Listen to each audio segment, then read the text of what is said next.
It's a lot.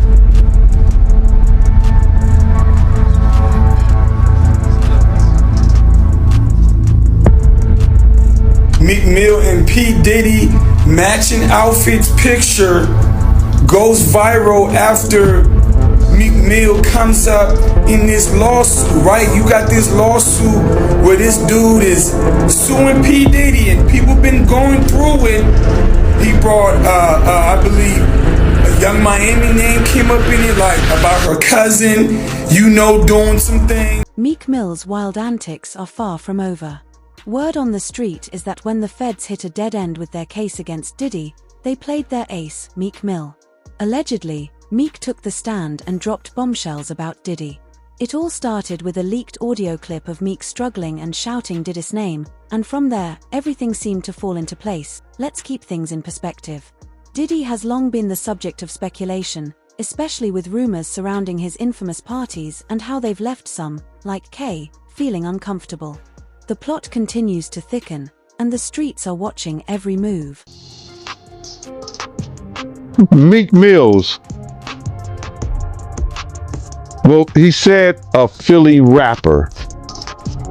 You understand? And it was redacted in the paperwork to that because, first of all, it had Meek Mills, it had Stevie J, they had redacted their names, and they had Usher, and they redacted their names and just said a performer of the Super Bowl and a Philly rapper. Everybody kind of knew back in the day that Meek Mills and Puff was a little too friendly. Anytime two rappers or two people in the industry come dressed up alike on more than one occasion, listen here, man. My dudes in Philly, I got some real strong dudes in Philly. They don't play that shit.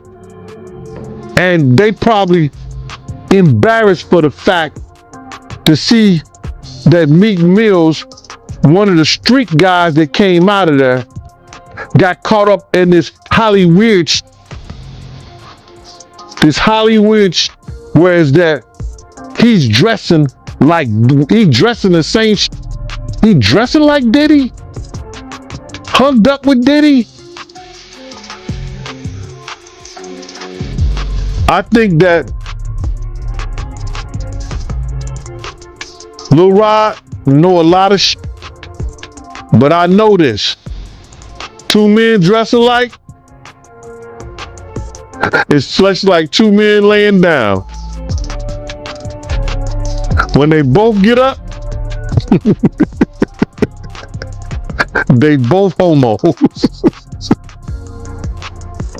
And that's real talk, bruh. My man, you go to a party, dog, and the nigga got the same shirt you got on, I'm taking my shirt off.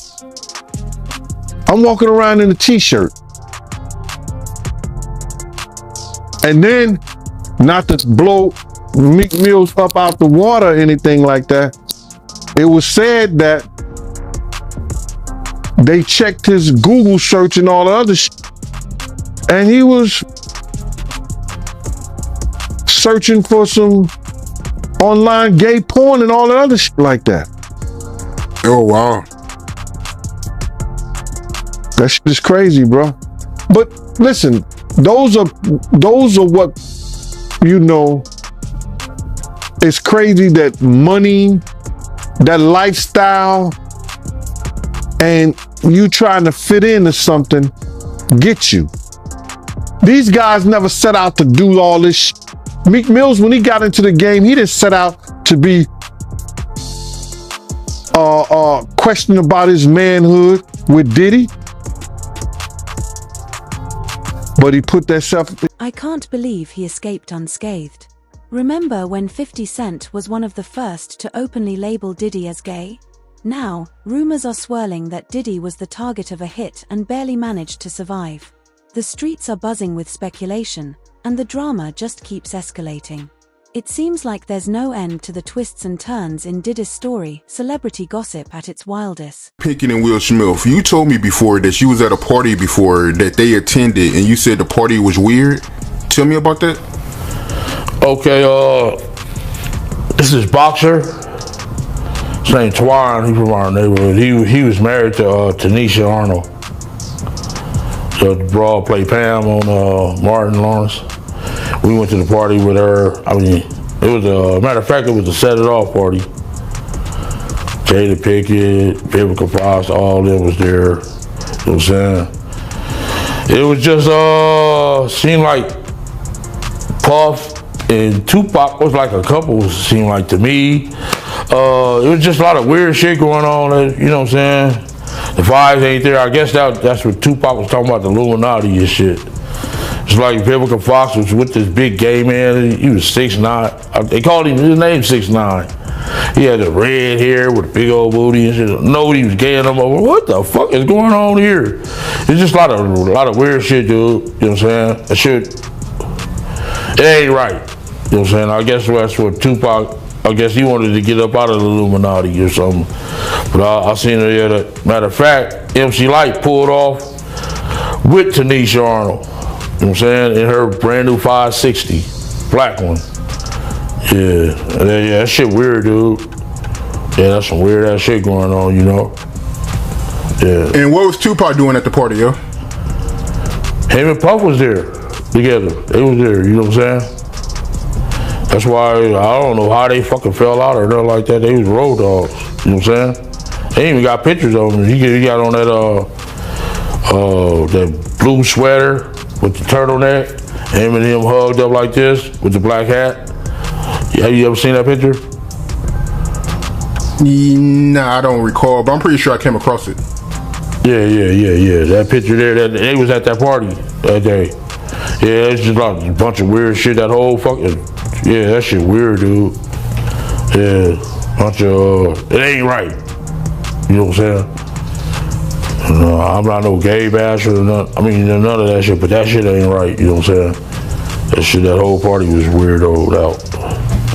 Yeah, it was Jada Pickett. But You saying the whole party was weird. What did you see at the party that made it weird? I mean, I'm confused. I guess it was Illuminati. It's just weird. I know I wouldn't want to be part of no shit like that. You know what I'm saying? You know, I'm from the old school, dude, and that shit wasn't really tolerated with my generation. You know what I'm saying? Yeah, hate crime, yes, but it's more tolerated these days and nothing like that. It's more, you know what I'm saying, more open now, you know what I'm saying? But back then it was kind of fishy, you know what I'm saying? Still kind of fishy, you know, but it's more, you know, out there now. The incident y'all had with Warren G and Kid Frost, tell me about that, my man. Okay, Kid Frost had gave a party at the House of Blues. One of our big homeboys wanted to go with us, you know what I'm saying? So he went with us and he said, "Ooh, you young niggas have fun." So one of Kid Frost's homies still on my big homie. But he didn't know that he was around, it was maybe about 20 of us. So the dude that socked my big homie, we beat the dog shit out of him. So my big homie, he came to. He like, "That's the motherfucker." We like, "Yeah." And it was 2 security guards had him. Had the dude that we beat up from Kid Frost entourage. So my big homie knocked that motherfucker out while the yellow jacket, you know, the yellow jackets with the event security, they had the dude. So my homie still knocked him out. Boom! So the dude with the yellow jacket was talking shit. "Man, what the fuck is wrong with my homeboy?" Knock out him too. Bam! Like, whoa! So the other one like, "Man, he got back." The little Jamaican dude come up talking shit. "Man, you going crazy?" My homeboy socked him too. So we went down to get our car for valet. And it was the dude, "It's LBC."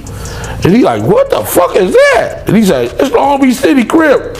So my homeboy knew this dude was an imposter. If you from Long Beach, you gonna say Rolling 20s or Insane. You know what I'm saying? You know what I'm saying? You know, real block boy. You know what I'm saying? 19th Street. You gonna say something. A real Crip said, "This nigga say he from Long Beach City Crip." My homeboy like, "Wait a minute," and knocked him out too. So Warren G and them was down there, him and Cedric Wallace waiting on their cars. And they seen my homeboy get busy like that, so they So they had left before us, went up to Fat Burgers. So we came, got in our shit. They finally brought our cars to valet. We went up to Fat Burgers. And Warren G and Cedric Zabalas was up there already, you know, eating their shit and shit. So we came in there. The big homie like, hey, motherfucker. He pointed at Cedric Zabalas, like, man, you been dumping us for years, mother. I'm losing all my motherfucking money betting on your motherfucking ass. So Warren G was right there. He like, my homie like, man, that's a nice ass watch. So he like, man, let me try that on. You know what I'm saying? So by then, my homeboy, somebody got my homeboy attention, and he turned his head. Shit, Cedric Zabalas and what's his name was in the, he was in the Ragtop 500 Benz. This motherfucker like jumped off. I mean, he drove up off the motherfucker. He didn't even pay attention to the curve. He jumped off of the curve instead of using the, you know, the driveway. That shit was funny as fuck. My homeboy like, damn, he almost bust his whole fucking engine block. Yeah, that shit was funny as a motherfucker. Like, damn. Yeah. This isn't anything new. Anyone who dares to speak out often ends up with a target on their back. It's no surprise that R. Kelly was rarely discussed openly before everything came crashing down. The industry has a way of silencing voices until the truth becomes too big to hide. It's a pattern we've seen time and time again. That 50 came over my house. He met me at the apartment because I overheard the conversation about these guys wanted him dead. So he asked me, did I have a vest? I said, yeah, I got a bulletproof vest.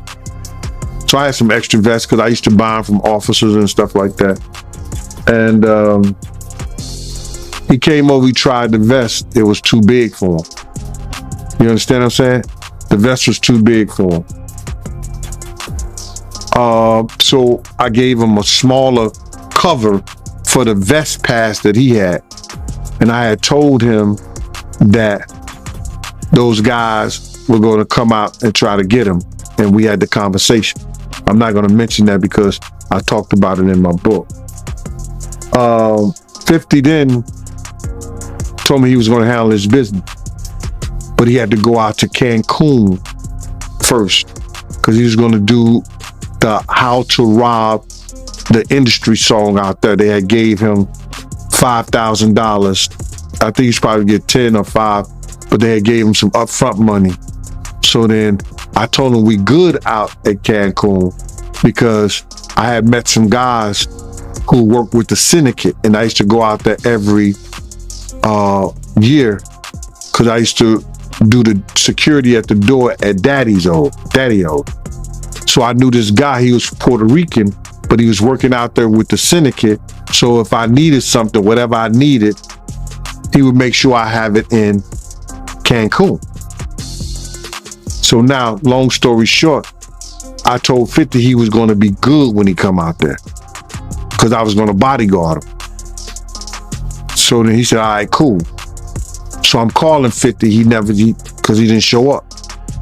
So then I'm walking through the hotel and his manager, got his manager name, say, yo, Big Gene, what's up? He said, I need to speak to Chad. I said, well, what's up? He said, 50 shot. He's in ICU. They don't know if he's gonna make it.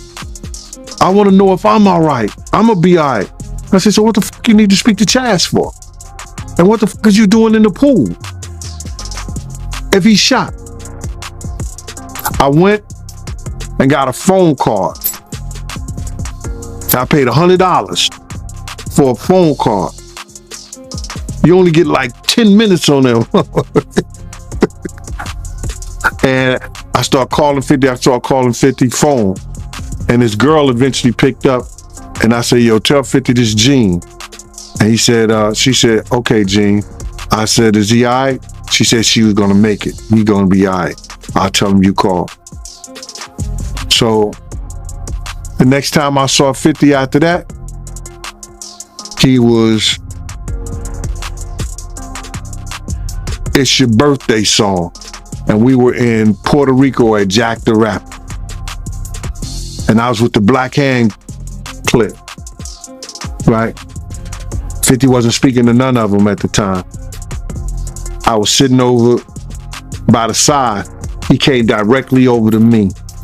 He said, yo, Big Gene. I said, what up, 50? He said, they can't stop what God got planned. And gave me dap and walked off. The rumors surrounding Diddy's sexuality are undoubtedly unsettling for many. Disturbing tales of bizarre toys, numerous partners, and odd fetishes have been swirling, creating a lot of buzz. It's a lot to unpack, and it seems like one of those situations where digging into the details yourself might be the only way to fully grasp what's being said. The layers of gossip and speculation keep growing, leaving many wondering what's true and what's just part of the rumor mill. The fight between who was the top rapper now, Nas and Jay-Z, and then the next thing you know, Nas has a nervous breakdown and he's taken out of the game, and it's all Jay-Z. It's all Jay-Z. It's all Jay-Z. And he was working with R. Kelly, and they were making so many records together. You know, they made all of those records together. They both f***ed Aaliyah. Jay-Z Unplugged. Yeah. The Jaguar Riders there, Yeah. Heart of the City. Yeah. It's the 21-year anniversary. It's the 21-year this month. anniversary, and I don't think we've seen nothing like that since. And I know you posted it. We're going to talk about the network, but I know you posted it and put it out there. I want you to touch on either the genius or the insanity of Jay-Z. This man, as far as what he's done since then, is, you know, either preordained, destined, or he had a plan. But it seemed like he geared himself towards it. But you were there to witness it firsthand from what he was back then. I just want you to, like, because, you know, not many people have a firsthand account of what this man is doing and what he's about to do. In 21 years, I have never had anything to say about Mr. Sean Carter other than the fact that we had a pleasant working relationship and he was an excellent businessman. 21 years. 21 years. And after 21 years, what I will say to you is this. The first time I ever saw Jay-Z or even heard him spit a rhyme was at an MC battle, street battle in New York. But he didn't show up as Jay-Z. He didn't show up as the hottest rapper on the street. He showed up as the nigga that was with Big L. Rest For in those peace. of you. Rest in peace, Big L. Rest in peace, Big L. One of the That was the dopest. One of the sensei. dopest. Yes. Big L was who put Jay-Z on. Without question. And then Big L died, and then the next thing you know, Jay-Z. And then, you know, he starts clienteling with Tupac and clienteling with Biggie and doing songs with Biggie and building a working, you know, camaraderie with Honeycombs and AKA Diddy. And Why do you give him the honeycombs? Why do you give him honeycombs? because he smacks so sweet.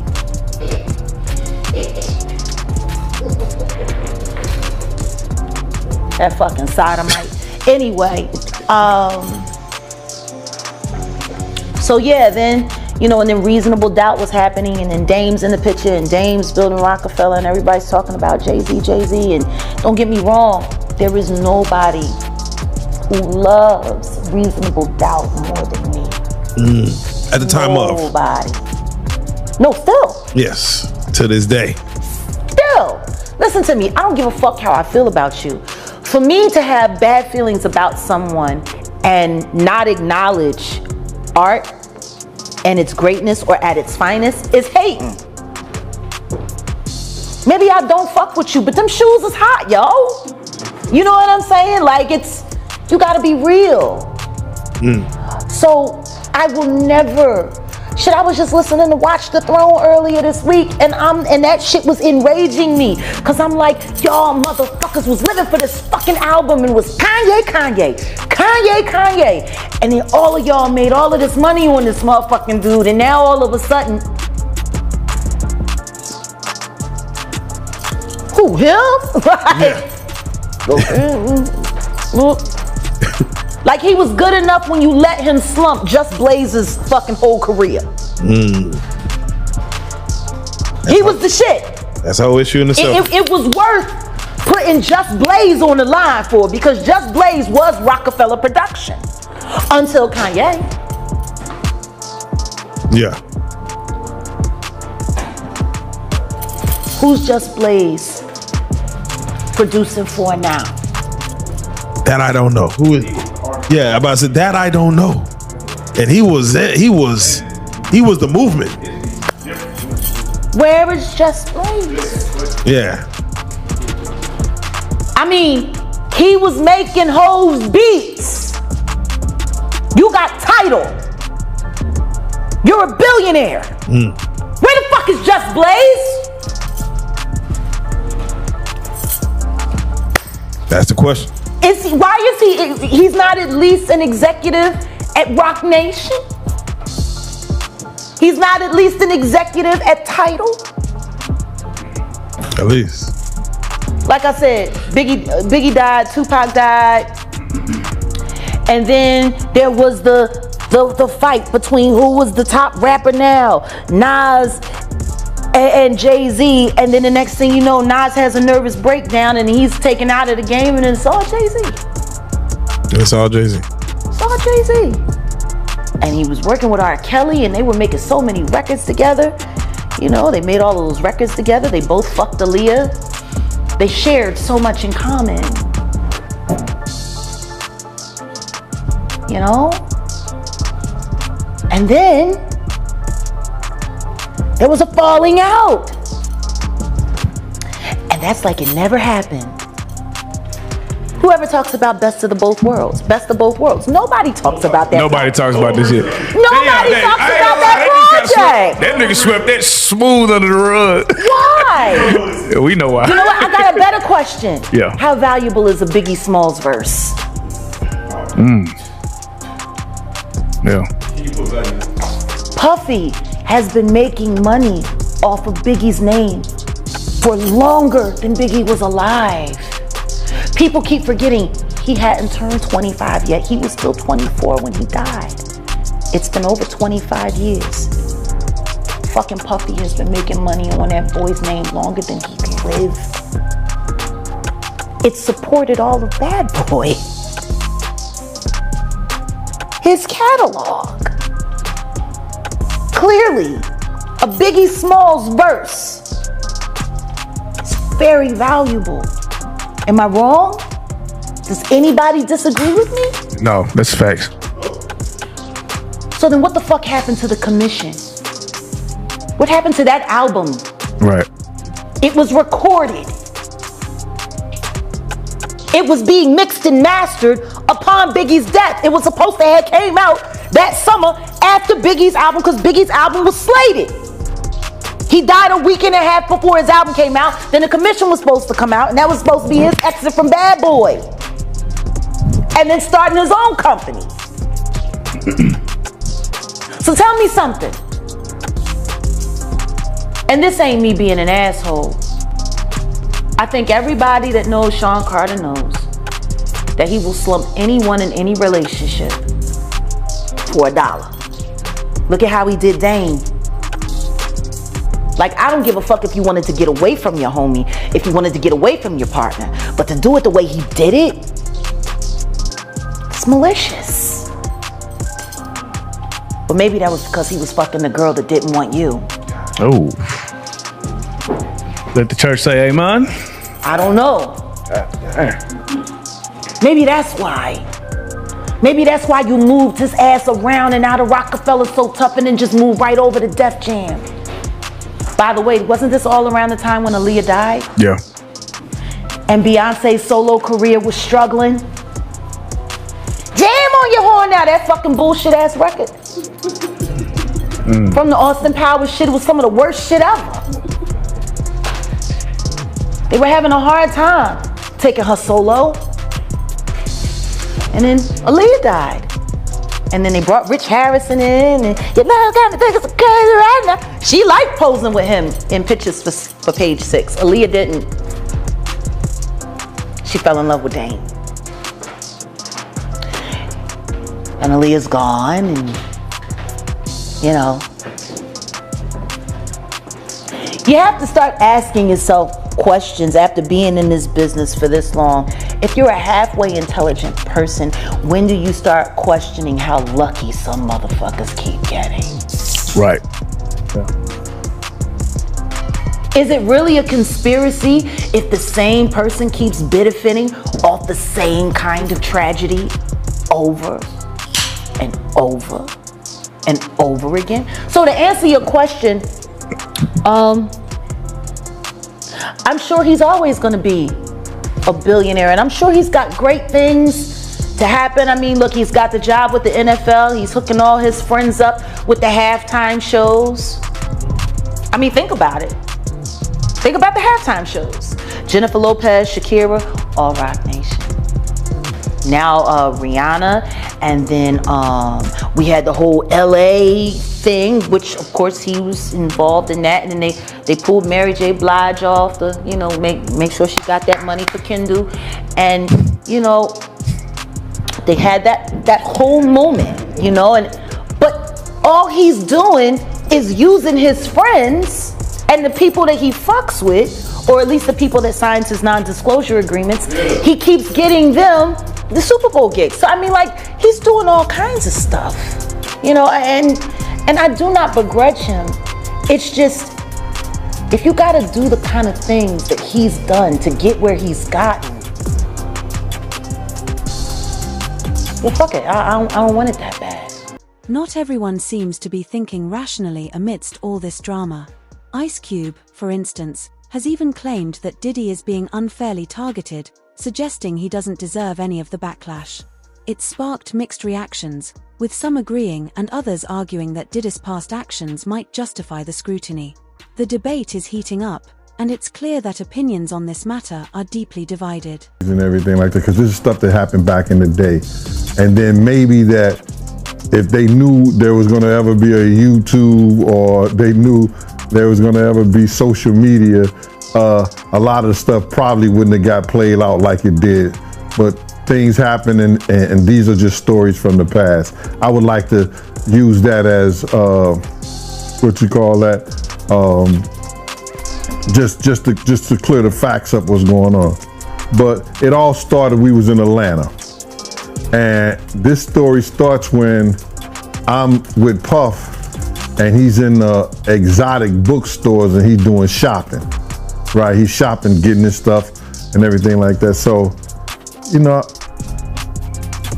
this is the first time I was ever in an exotic bookstore with Puff. So, you know, I'm giving him his space. He's taking things off the shelves and stuff like that, because they gave him a brown paper bag. When they gave him a brown paper bag, he was just putting stuff in there.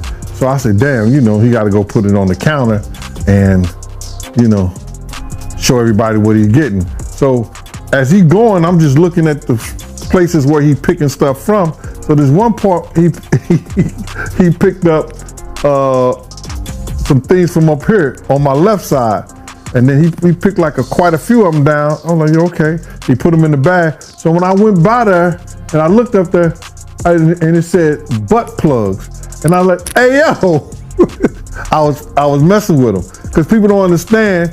You know, we was like friends. He was a part of the same gang, so I'm still gonna tease him. I'm still gonna mess with him and everything like that. I could do that. It wasn't just no security thing. So I say, yo, what are you getting this for? And it said butt plugs, and he was like, yo, can I do my shopping by myself? I said, yeah, you could do it by yourself, brother. And he started walking and everything like that. So when he got to, I just waited at the counter. So when he got to the counter, he didn't even have to show the guy nothing. He just gave the guy a wad of money. I mean, like, he gave the guy a stack, something like this. And Puff wasn't the dude that carried no 20s and no 50s and nothing like that. And I mean, like, he just said, boom. And we walked out the store. So we had to leave Atlanta and go to North Carolina for a show.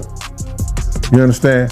And it was him, this rapper, Sarah, and this other girl. We all got on a G5 jet, and we flew to G4 jet, and we flew to North Carolina. So later on that, I think that afternoon, same day, this rapper and him, they all in the room together. You know, it's Sarah, the girl, Puff, and this dude, this rapper. So I'm hearing at the door and stuff like that, like, yeah, so then next thing you know, somebody rang the doorbell. We had the presidential suite where we was at. So I opened the door and the dude said, yo, I'm here for my cousin. I said, who your cousin? And he said, Ja Rule. I said, well, he busy right now.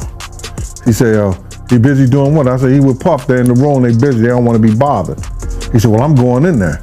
I said, bruh, you ain't going in there because he told me they don't want nobody to be bothering them. And he was like, yo, I don't care, man, I'm going in there. That bull like that. I said, yo, bruh, Jesus Christ had to come down here and take the air out of my body before you get in that room right there. Watch. He tried to bum rush me. I grabbed his and threw him against the piano. When I threw him into the piano, Puff and Ja Rule runs out the room. Puff got his towel, Ja grabbing his towel, but they butt the naked. And so then Ja was like, yo, what's going on? Yo, G, that's my cousin. He know me well, you know, and Puff was like, yo, G, what happened? I said, he tried to get in the room. I told him he couldn't get in the room. And he was like, Puff looked at Ja. He said, yo, Ja said, you ain't want to go in that room because there's a lot of freaking going on. So I was like, oh, he said it was a lot of freaking going on. So that was basically that story, man. You know what I'm saying? They went back in the room, dude felt a certain kind of way, and he left out. So I seen them at the concert the next day, and they tried to, you know, form up against me. But my man Frank was like, I told my man Frank, I was like, yo, Frank, put yourself in that position.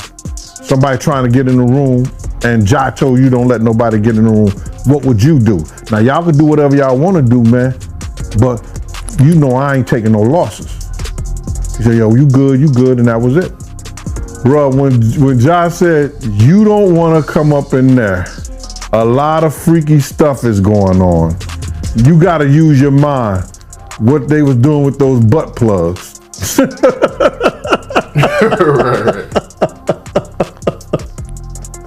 Yeah, that was crazy. Yeah, it was real wild. It's not entirely surprising that such contradictions spark strong opinions.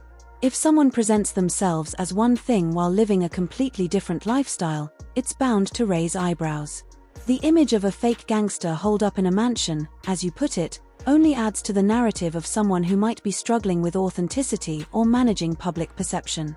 It's a reminder that celebrity personas often mask complex realities, leaving the public to speculate about what's really going on behind closed doors. Man, happy to be here, bruh. Representing Houston today with this Astro Rockets, the Astros on here, you know what I'm saying? The Houston Rockets, everything about Houston today, man. Salute to those people that just went out there and had to go through that I guess it was some kind of hurricane, tornado, rainstorm, whatever, man. I got a lot of family out that way, man. I just hope everybody's out there good.